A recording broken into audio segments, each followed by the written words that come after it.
ઓગડના ઊણ ખાતે જે પ્રકારે ચૌધરી સમાજના યુવાનો દ્વારા જે હુમલો કરવામાં આવ્યો હતો અને આ જ હુમલાને લઈને પોલીસ મથકે ફરિયાદ નોંધવામાં આવી। જોકે ફરિયાદ નોંધાયા બાદ પોલીસ દ્વારા 5 આરોપીની અટકાયત કરી અને અટકાયત કર્યા બાદ તેમના રિમાન્ડ મેળવવામાં આવ્યા અને રિમાન્ડ બાદ તેમને સબ જેલમાં ધકેલવામાં આવ્યા। જોકે આજે વાવથરા જિલ્લાના ચૌધરી સમાજના યુવાનો કલેક્ટર કચેરીએ આવેદનપત્ર આપવા પહોંચ્યા હતા અને મીડિયા સમક્ષ કહ્યું કે જે પ્રકારે થરા પોલીસ મથકના પીઆઈ છે, આ પીઆઈની જે ભૂમિકા છે શંકાસ્પદ છે, તેમના સામે કડક કાર્યવાહી કરવામાં આવે। જો તેમના સામે કડક કાર્યવાહી કરવામાં નહીં આવે તો આવનાર જે સમય છે આ સમય વડાપ્રધાન નરેન્દ્ર મોદી જે પ્રકારે વાવથરા જિલ્લામાં આવી રહ્યા છે તો તેમનો અમે વિરોધ કરીશું, આ પ્રકારનું કહ્યું છે। તેની વિગત ચર્ચા આ વિડીયોમાં કરવી છે। વૈષ્ણવજન તો તેને કહીએ જે પીડ પરાઈ જાનાને રે। નમસ્કાર, હું છું દિનેશ ઠાકોર, નવજીવન ન્યૂઝમાં આપનું હાર્દિક સ્વાગત છે। વાત બાબરનું જે રૂણી ગામ હતું, આ જ રૂણી ગામની ચૌધરી સમાજની જે દીકરી હતી અને આ દીકરીને રબારી સમાજનો યુવાન પ્રેમ લગ્ન કરી લઈ ગયો હતો। જોકે પિતાને જે આજીજીનો વિડીયો વાયરલ થયો અને આખરે વિડીયો વાયરલ થયા બાદ બાબરના રૂણી ખાતે ચૌધરી સમાજની બેઠક મળી અને આ જ બેઠક મળ્યા બાદ ચૌધરી સમાજનું જે ટોળું હતું એ ઓગડના ઊણ ખાતે પહોંચ્યું હતું અને હુમલો કર્યો હતો। જોકે હુમલામાં અનેક લોકો ઘાયલ થયા હતા અને પોલીસ દ્વારા કલાકો સુધી આ ટોળાને મનાવવાનો પ્રયાસ કર્યો હતો। જોકે ટોળું બેકાબુ બનતા આખરે પોલીસ દ્વારા ટીયર ગેસ અને લાઠીચાર્જ કરવામાં આવ્યો હતો અને મામલો શાંત પડ્યો હતો। જોકે પોલીસ મથકે 16 નામજોગ અને 1000ના ટોળા વિરુદ્ધ ફરિયાદ કરવામાં આવી હતી। જોકે ફરિયાદના આધારે પોલીસ દ્વારા 5 આરોપીની અટકાયત કરવામાં આવી હતી અને 3 દિવસના રિમાન્ડ મેળવ્યા હતા। જોકે રિમાન્ડ પૂરા થયા બાદ જે આરોપીઓ છે આરોપીને સબજેલ પાલનપુર ખાતે ધકેલવામાં આવ્યા હતા। જોકે આ સમગ્ર મામલે આજે વાવથરા જિલ્લાના ચૌધરી સમાજના જે યુવાનો હતા આ યુવાનો એકઠા થયા હતા અને જિલ્લા કલેક્ટરને આવેદનપત્ર આપ્યું હતું અને આવેદનપત્ર આપ્યા બાદ તે મીડિયા સમક્ષ નિવેદન આપતા કહ્યું કે જે પ્રકારે થરા પોલીસ મથકના પીઆઈ કેબી દેસાઈ છે તેમની ભૂમિકા શંકાસ્પદ છે,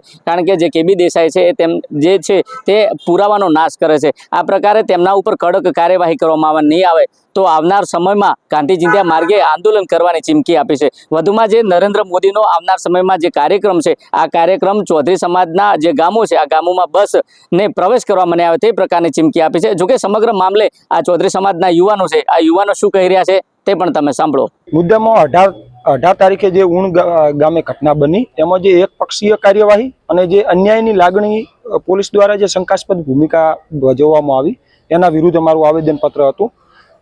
અમે લગાતાર જે રાજકીય દબાણ છતાં મોટી સંખ્યામાં હું આભાર માનું છું જેમના સપોર્ટ થકી અમે આવેદનપત્ર આપી શકીએ। બાકી અમારા ઉપર એટલું બધું દબાણ કરવામાં આવ્યું કે અમે આવેદનપત્ર જ ના આપીએ। આપણી લોકશાહી દેશમાં દબાણ કરવામાં આવ્યું છે, કહેવાનો મતલબ કે જે બી આગેવાનો હોય કે બીજું હોય રાજકીય લોકો હોય એમના દ્વારા દબાણ કરવામાં આવ્યું છે અને તેમ છતાં પણ આટલી મોટી સંખ્યામાં ઉપસ્થિત રહ્યા એ બદલ હું યુવાનોનો આભાર માનવા માંગુ છું। દબાણ તો હવે જે મિટિંગો કરી હોય એમને ના પાડી હોય એ ટાઈપની બધી વાત થતી હોય છે, પણ આપણે મેઇન મુદ્દા ઉપર આવીશું હવે કે જે અમારા મુદ્દા છે એ શું છે। પહેલો અમારો મુદ્દો એવો છે કે જે શંકાસ્પદ ભૂમિકા છે પીઆઈ કેબી દેસાઈની તેમને તાત્કાલિક અસરથી સસ્પેન્ડ કરવામાં આવે, કેમ કે એ પુરાવાનો નાશ કરવામાં લાગેલા છે।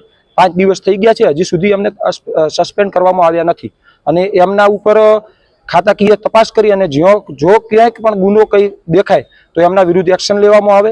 બીજી બાબત, જે પોલીસ દ્વારા 250+ ગાડીઓના કાચ બીજું તોડી અને જે નુકસાન કરવામાં આવેલ છે અને સરકાર દ્વારા નુકસાનનું વળતર આપવામાં આવે। ત્રીજો મુદ્દો એવો છે કે જો ઉશ્કેરણીજનક ભાષણ આપવાનું જ ફક્ત વાત હોય તો એમાં સૌથી પહેલા ઠાકરસિંહભાઈ રબારીએ સોશિયલ મીડિયાના માધ્યમથી જે બે સમાજને શાંતિથી રહેતા હતા એમને એકબીજાના સામે કરવાનો જે પ્રયાસ કર્યો છે એમના વિરુદ્ધ પણ ઉશ્કેરણીજનક ભાષણની ફરિયાદ કરવામાં આવે। ચોથો મુદ્દો કે આપણે જે રૂણી ગામ છે એ વાવથરા જિલ્લામાં આવેલું છે, ત્યાંથી જે ઊણ ગામમાં ગયા તે 60 કિલોમીટરનું અંતર છે। ત્યાં આગળ આ વાવથરા જિલ્લો છે, પછી રાધનપુર થાય તો પાટણ જિલ્લો આવે છે, પાટણ પછી જે ઊણ ગામ છે ત્યાં બનાસકાંઠા જિલ્લો આવે છે। તો 3 જિલ્લાના એસપી જો 307 લાગતી હોય ત્યાં મતલબ કંઈક હથિયાર લઈને ગયા હશે, બીજું લઈને ગયા હશે। તો જો હથિયારો લઈને ગયા હોય 3 જિલ્લાના એસપીની ભૂમિકા પણ શંકાસ્પદ દેખાય છે, એટલે જો 307 લગાવવામાં આવે તો 3 જિલ્લાના એસપીઓ વિરુદ્ધ પણ કાર્યવાહી કરવામાં આવે એવી અમારી યુવાઓની માગણી છે। અને જો અમારા મુદ્દાઓ નહીં સંતોષાય તો 31 તારીખે નાની મુકામે જે ભાજપનો કાર્યક્રમ રાખેલ છે, નરેન્દ્ર મોદી આવવાના છે એવા અમને યુવાનોને સમાચાર છે, તો ભાજપની એક પણ બસ અમારા ગામમાંથી નીકળશે નહીં। જે અગાઉ ઊણ ગામની જે ઘટના બની એના અનુસંધાને આજે અમારા સમાજના યુવાનો અને જે વડીલો બહોળી સંખ્યામાં મળીને જે આવેદનપત્ર આપવાનું અમે નક્કી કર્યું હતું અને શાંતિપૂર્ણ રીતે એમાં સમાજની વાડીએ ભેગા થયા હતા ને ત્યાંથી અમે પહોંચે કે આગેવાનો જે કલેક્ટર કચેરી આવીને એક આવેદનપત્ર આપ્યું છે અને જે ઉણ ગામની અંદર જે પોલીસ ઇન્સ્પેક્ટર કેબી દેસાઈએ જે અમારા સમાજના યુવાનો ઉપર બર્બરતાપૂર્વક જે લાઠીચાર્જ કર્યો અને ગાડીઓના કાચ તોડ્યા તેના અનુસંધાને અમે સાહેબને રજૂઆત કરી છે કે પોલીસ ઇન્સ્પેક્ટર કેબી દેસાઈની સસ્પેન્ડ થવા જોઈએ અને જે ભડકાઉ અગાઉ જે ઠાકરસિંહભાઈએ જે ભાષણ આપ્યા એની અંદર ઠાકરસિંહ ઉપર કાયદેકીય રીતે એક ગુનો દાખલ થવો જોઈએ તે આજ સાહેબને મેં રજૂઆત કરી અને આ જો ઠાકરસિંહભાઈ ઉપર ને પોલીસ ઇન્સ્પેક્ટર કેબી દેસાઈ ઉપર જો કાર્યવાહી કરવામાં નહીં આવે તો આગલા સમયમાં અમે ગાંધીજીના માર્ગે આંદોલન ચાલુ કરીશું. નવીનભાઈએ કીધું રાજકીય દબાણ રાજકીય દબાણ કરો, રાજકીય જે સત્તા ઉપર બેઠેલા લોકો રાજકીય દબાવ કરી રહ્યા છે.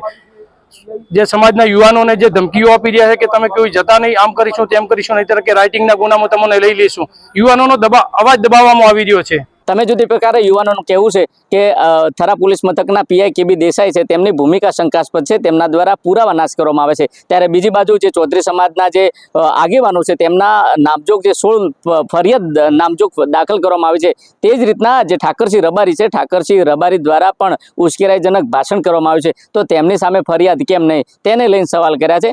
આવનાર સમયમાં વડાપ્રધાન નરેન્દ્ર મોદી આવવાના છે. જો નરેન્દ્ર મોદી વાવથરા જિલ્લામાં આવવાના છે, તેમને લઈને જે બસો જે વાવથરા જિલ્લાના જે ચૌધરી સમાજના ગામોમાં તેમને પ્રવેશ કરવામાં નહીં આવે, તેમનો વિરોધ કરવામાં આવશે તેવા પ્રકારની ચીમકી ઉચ્ચારવામાં આવી છે. ત્યારે કહી શકાય કે જે પ્રકારે જે મામલો હતો આ મામલાને લઈને ફરિયાદ થઈને હવે ફરિયાદને લઈને ક્યાંક ને ક્યાંક જે થરા પોલીસ મથકના પીઆઈ છે તેમની સામે અને જે ઠાકરસિંહ રબારી છે તેમની સામે કડક કાર્યવાહી કરવાની માંગ કરી છે. શું એ આવનાર સમયમાં જે જિલ્લા પોલીસ વડા છે, જિલ્લા પોલીસ વડા દ્વારા કેવી ફરિયાદ કરવામાં આવે છે અને કેવી કાર્યવાહી કરવામાં આવશે તે તો આવનારો સમય બતાવશે.